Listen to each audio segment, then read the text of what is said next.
Baik, Assalamualaikum warahmatullahi wabarakatuh.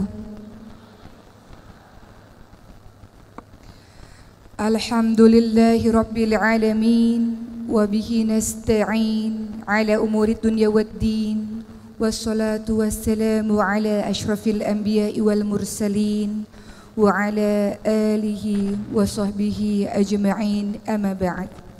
Rabbi shrah li sadri wa yassir li amri wahlul 'uqdatam min lisani yafqahu qawli. Apa kabar teman-teman sekalian?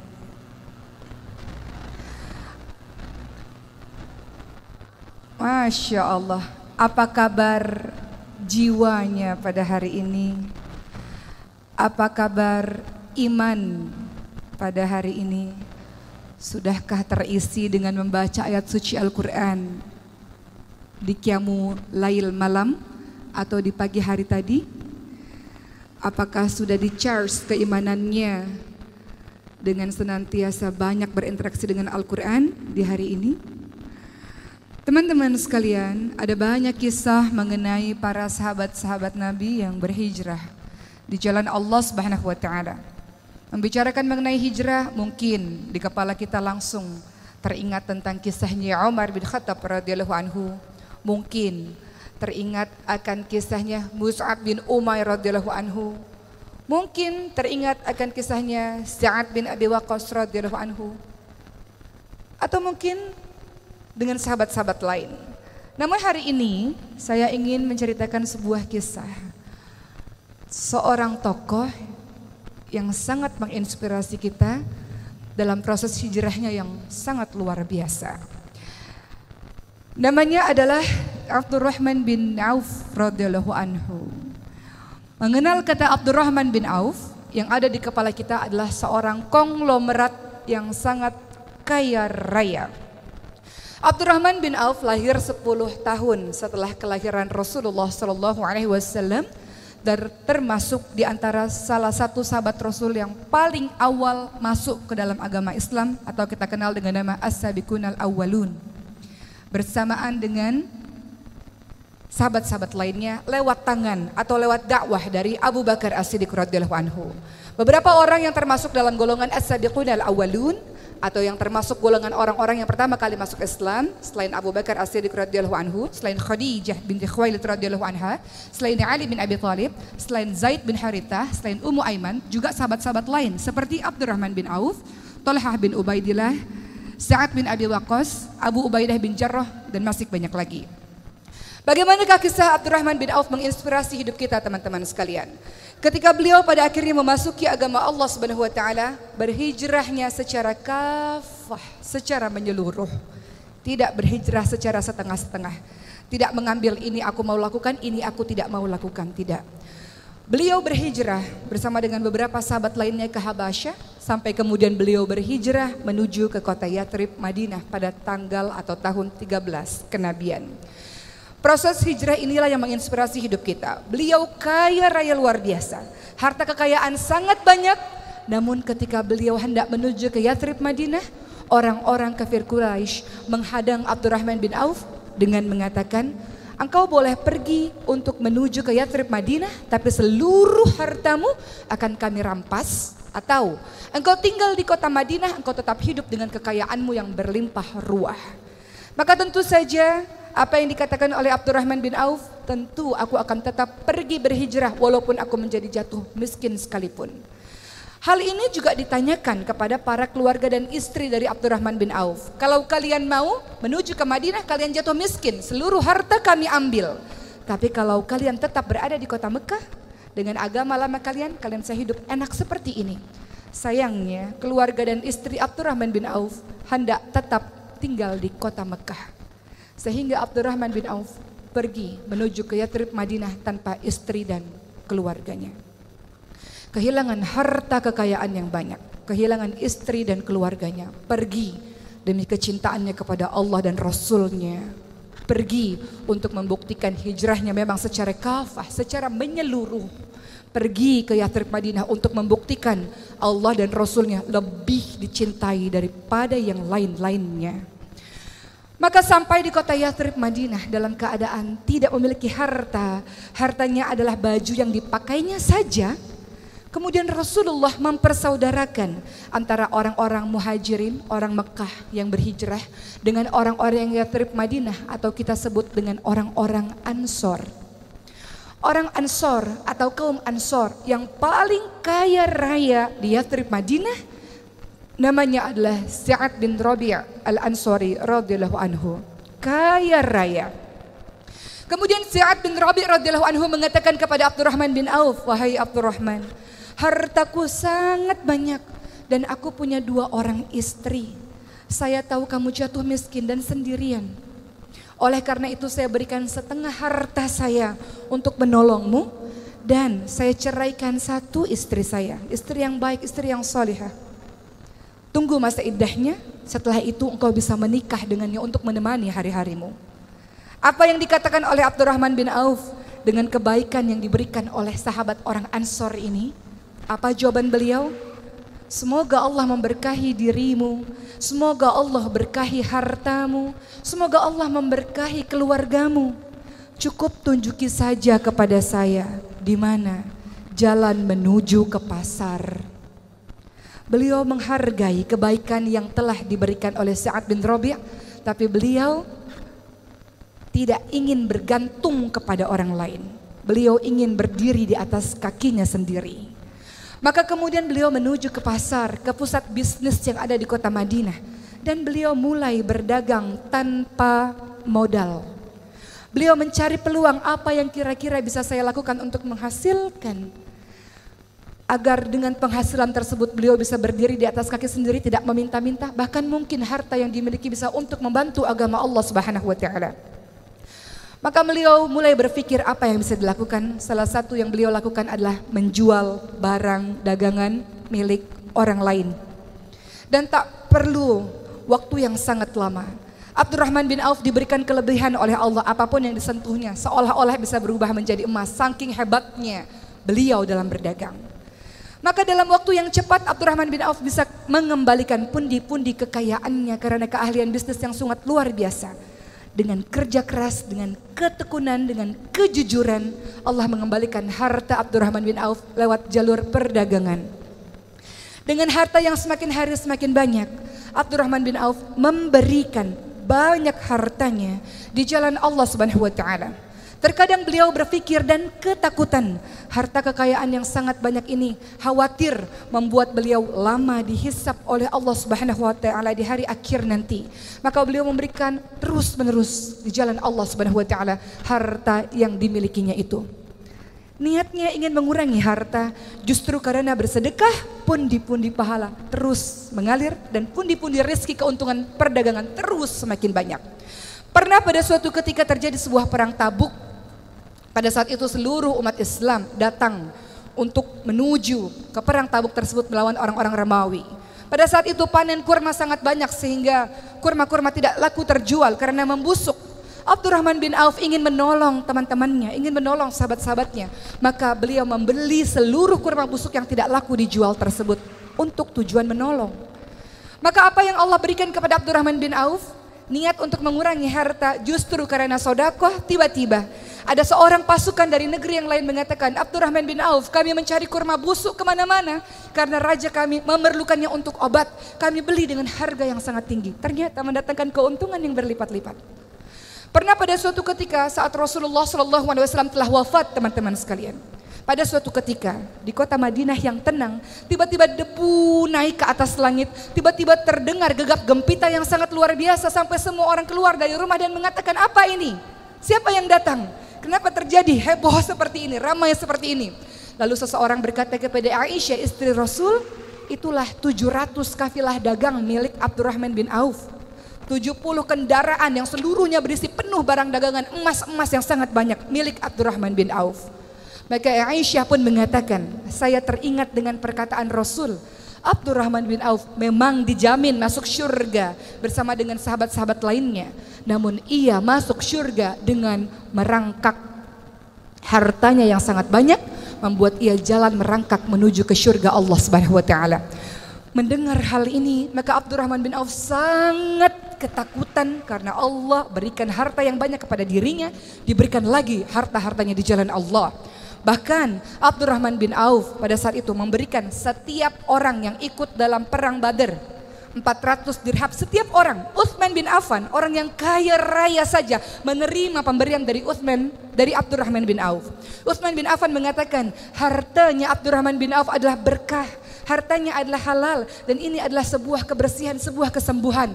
Begitu kata Utsman bin Affan. Luar biasa kaya raya.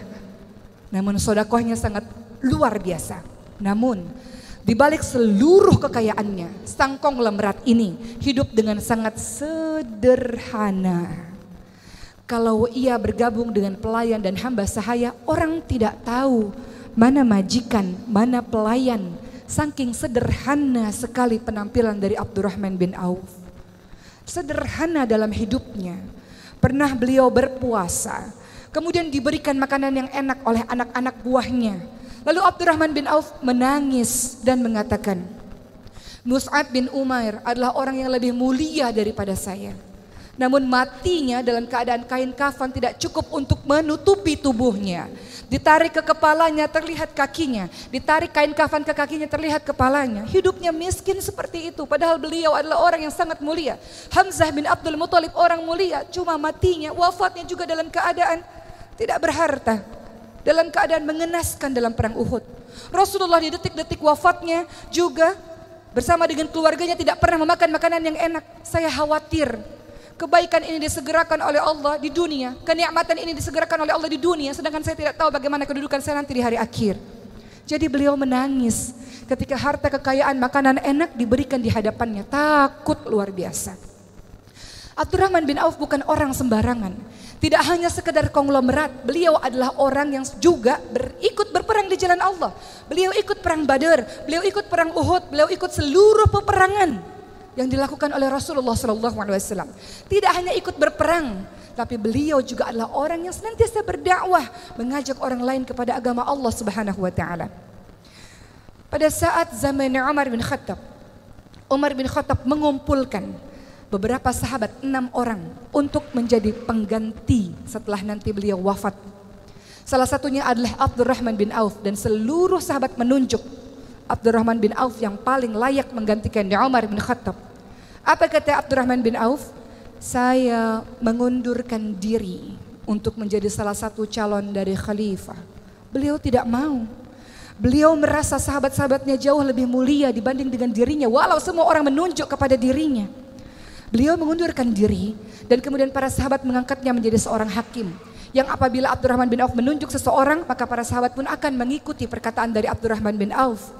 Maka Abdurrahman bin Auf menunjuk Utsman bin Affan untuk menjadi pengganti dari Umar bin Khattab, dan para sahabat pun setuju dengan pilihan sahabat yang mulia ini. Waktu terus berjalan sampai usia ke-75 tahun di detik-detik wafatnya. Aisyah datang kepada Abdurrahman bin Auf dan memberikan sebuah penawaran yang tidak pernah Aisyah katakan kepada sahabat yang lain. Wahai Abdurrahman, kalau engkau nanti kembali kepada Allah, jenazahmu akan dimakamkan bersebelahan dengan Rasulullah, bersebelahan dengan Abu Bakar, bersebelahan dengan Umar bin Khattab radhiyallahu anhu. Saking mulianya orang ini. Lalu Abdurrahman bin Auf mengatakan, tidak ya Aisyah, aku merasa tidak pantas disandingkan dengan sahabat-sahabat yang mulia. Biarkan aku dimakamkan bersebelahan dengan sahabatku Utsman bin Maz'um, sahabatku. Biarkan aku dimakamkan di tempat yang lain saja, tidak berdampingan dengan Rasulullah, Umar maupun Abu Bakar As-Siddiq radhiyallahu anhu. Dan beliau pun wafat dalam keadaan sebagai orang yang namanya dikenang sepanjang masa hingga hari ini. Abdurrahman bin Auf mungkin tidak sepopuler sahabat-sahabat lainnya, tapi begitulah kisah dahsyatnya yang terekam di dalam sejarah tinta emas, sejarah Islam yang luar biasa ini teman-teman sekalian. Dari kisah Abdurrahman bin Auf kita mendapatkan banyak pembelajaran yang kita refleksikan dalam kehidupan kita yang sekarang. Abdurrahman bin Auf berhijrah di jalan Allah Subhanahu wa taala, mengorbankan banyak hal Ia jatuh miskin mulai dari nol, ia ditinggalkan keluarganya, luar biasa. Namun kokoh berdiri tegak untuk berhijrah menjadi orang yang lebih baik. Ia meninggalkan kampung halamannya, ia meninggalkan orang-orang yang dicintainya demi kecintaannya kepada Allah dan Rasulnya. Maka sepanjang hidup kita memang tugas kita adalah berhijrah. Kenapa? Karena diri kita dari hari ke hari harus menjadi diri yang lebih baik dari hari sebelumnya. Dan itu adalah hijrah. Minadz dzulumat ilan nur, dari kegelapan menuju kepada cahaya Allah. Minal jahiliyah ilal hidayah, dari kebodohan menuju kepada hidayah Allah Subhanahu wa taala. Dari malas menjadi semangat, dari bodoh menuju ilmu, dari dada yang sempit menuju dada yang lapang. Hijrah. Namun dalam setiap proses hijrah tidak mudah. Harga syurga sangat mahal. Tidak bisa dimasuki oleh orang-orang yang tidak terbukti pengorbanannya di jalan Allah Subhanahu wa taala. Perhatikan surah Al-Ankabut ayat 2. Ahasiban nasu ayutraku ayyakulu amana wa hum la yuftanun. Apakah kamu semua mengira akan dibiarkan begitu saja ketika mengatakan saya beriman, saya berhijrah, saya jadi orang baik, saya mau menjadi orang yang lebih taat, sementara kamu semua tidak diuji. Begitu kata Allah. Maka Allah akan memberikan berbagai macam ujian di dalam kehidupan kita, dalam proses kita ingin jadi orang yang lebih baik. وَلَنَبَلُوَنَّكُمْ بِشَيْءٍ مِنَ الْخَوْفِ وَالْجُوعِ وَنَقْصٍ مِنَ الْأَمْوَالِ وَالْأَنْفُسِ وَالثَّمَرَاتِ وَبَشِّرِ الصَّابِرِينَ. Allah pasti akan menguji kalian semua dengan ketakutan, kata Allah, dengan kelaparan, dengan kekurangan harta, kekurangan jiwa. Ada orang-orang yang kita cintai akan Allah ambil, cabut nyawanya untuk kita merasa kehilangan. Dan Allah akan uji dengan kekurangan buah-buahan. Bisa saja engkau berkebun kemudian engkau tidak panen, atau bertahun-tahun engkau menikah tidak dikaruniai buah hati. Ujian. Wabasyir sabirin, beritakan kabar gembira untuk orang-orang yang sabar. Sabar dalam proses hijrah ini. Sabar dibagi menjadi 3. Sabar dalam menghadapi ujian Allah. Sabar dalam menghadapi meninggalkan kemaksiatan. Dan sabar dalam melakukan kebaikan-kebaikan. Alladzina idza asabatu musibatun qalu inna lillahi wa inna ilaihi raji'un. Orang-orang yang sabar, orang-orang yang paham. Semua yang ada pada dirimu bukan milikmu. Hartamu bukan milikmu. Kehebatanmu, ilmumu bukan milikmu. Allah yang berikan kepadamu. Kesehatanmu bukan milikmu, Allah yang berikan kepadamu. Sewaktu-waktu Allah bisa ambil mendadak begitu saja. Dan engkau harus siap. Inna lillahi wa inna ilaihi raji'un. Bahwa semuanya milikmu ya Allah. Engkau ambil sewaktu-waktu, kami siap ya Allah. Begitulah yang disebut sebagai orang-orang yang sabar. Abdurrahman bin Auf memahami hal ini. Bahwa semuanya adalah bukan miliknya. Keluarganya bukan miliknya, Allah ambil.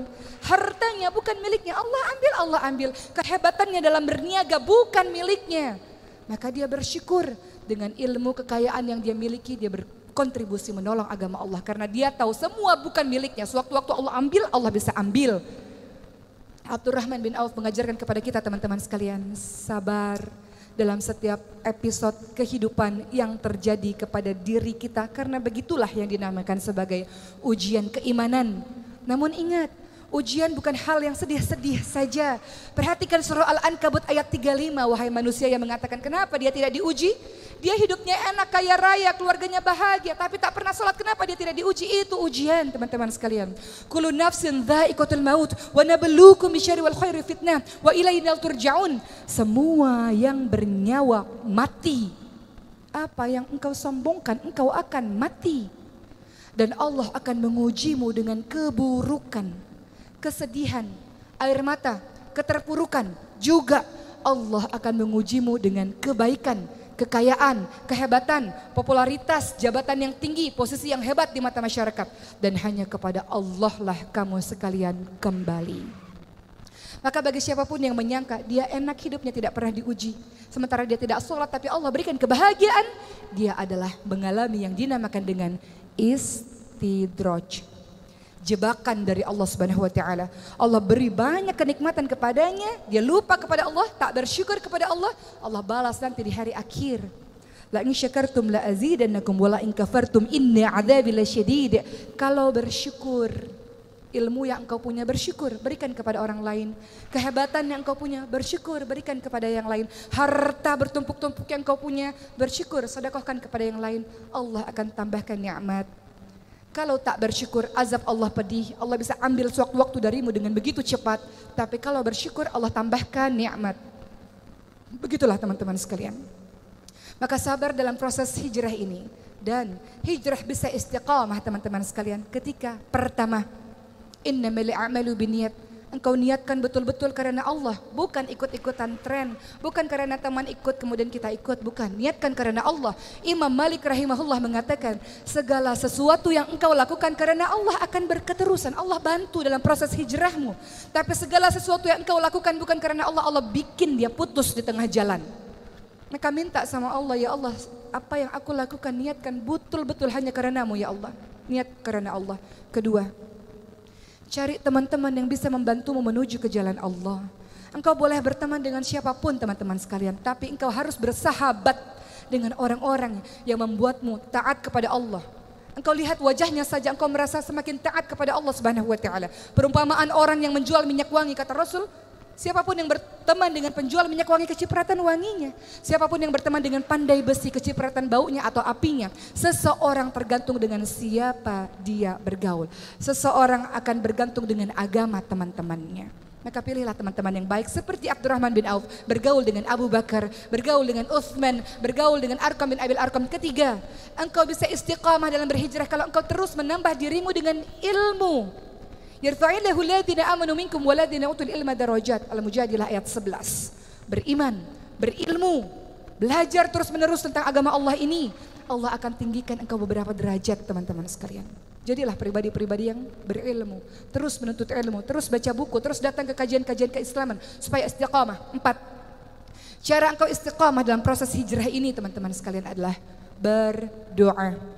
Rabbana la tuzigh qulubana ba'da idh hadaitana wa hab lana min ladunka rahmah innaka antal wahhab. Ya muqallibal qulub tsabbit qalbi ala dinik. Ya muqallibal qulub tsabbit qalbi ala taatik. Wahai Allah, jangan kembalikan kami ke dalam kehidupan kami yang penuh dengan kesesatan. Jangan condongkan hati kami kepada kebodohan di masa lalu. Jangan condongkan hati kami kepada kebodohan, keburukan, kezaliman di masa lalu. Setelah engkau berikan petunjuk kepada kami, wahai Allah yang maha membolak-balikkan hati, tetapkan hati kami ya Allah atas keimanan kepadamu ya Allah. Berdoa teman-teman sekalian, karena kita tidak pernah tahu. Tidak ada yang bisa menjamin sesoleh-soleh orang bisa saja dia mati dalam keadaan su'ul khatimah. Maka berdoa kepada Allah, minta pertolongan kepada Allah agar ketika engkau berhijrah dengan susah payah ini, ketika engkau tinggalkan apa-apa yang dibenci oleh Allah dengan susah payah ini, Allah jaga engkau dengan keistiqamahan hingga akhirnya Allah panggil engkau dengan kalimat, ya ayyuhan nafsul mutmainnah irji'i ila rabbiki radiyatan maradiyah fadkhuli fi ibadi wadkhuli jannati. Wahai hamba-hambaku,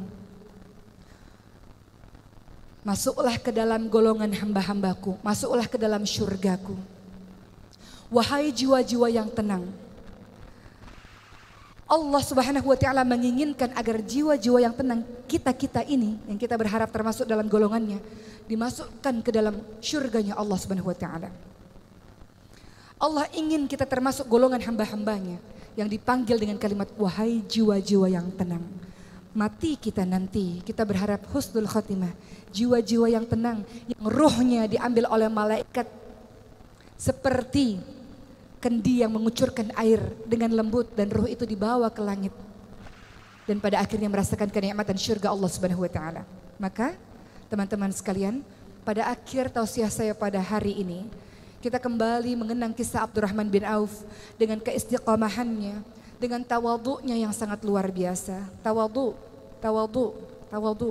rendah hati di hadapan Allah Subhanahu wa taala, rendah hati di hadapan para manusia-manusia lainnya. Jangan engkau berlaku sombong.